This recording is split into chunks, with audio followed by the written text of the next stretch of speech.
తగ్గట్టు వాళ్ళు గ్లాసెస్ తీసుకొచ్చారు, కానీ మనకి స్టాండింగ్ కూడా ఉన్నారు, అందువల్ల ప్రాబ్లం వచ్చింది. గురుగారు ఏదో అడుగుతానన్నారు.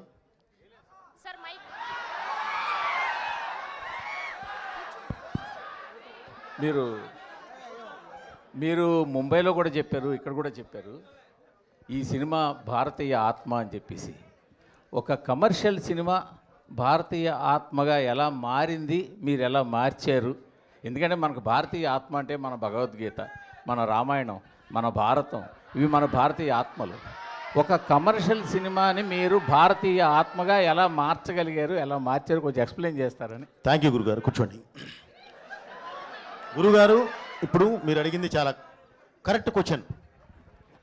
ఏదైనా సరే గంట కొట్టే చెప్పాలి, గంట కొట్టి చెప్తేనే సౌండ్ వినిపిస్తుంది గురుగారు.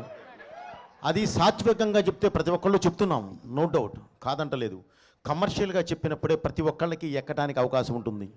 చదువుకునే రోజుల్లో బండ గుర్తు అంటామండి, అలాగే దీనికి ఒక ఇది చెప్పాము. ఇప్పుడు మీరు చెప్పారండి భగవద్గీత, రామాయణం, మహాభారతం, ఎక్సెట్రా ఎక్సెట్రా మొత్తం చెప్పారు గురుగారు.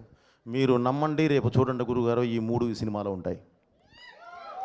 ఓకే అండి, దీనికి సంబంధించిన ప్రతి ఇది దీనిలో ఉంటుంది. ఈ 3టికి మూలం ఉందో చూడండి గురుగారు. ఇప్పుడు వారు అడిగారు భగవద్గీత, రామాయణం, మహాభారతం అంటేనే మన దేశ ఆత్మ.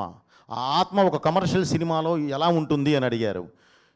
ఈరోజు నేను చెప్తున్నాను బ్రదర్, మీరు సినిమా చూడండి, ఈ 3టికి ఉన్న ఆత్మే ఈ సినిమా, దాని మీద నుంచే మొదలవుతుంది.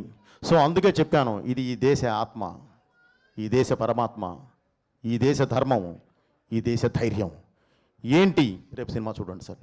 థ్యాంక్ యూ వెరీ మచ్ గురుగారు, మంచి క్వశ్చన్ అడిగారు. థ్యాంక్ యూ అండి బ్రదర్, థ్యాంక్ యూ. ఒకళ్ళు చూసిన తర్వాత నెక్స్ట్ వెంటనే చూడండి.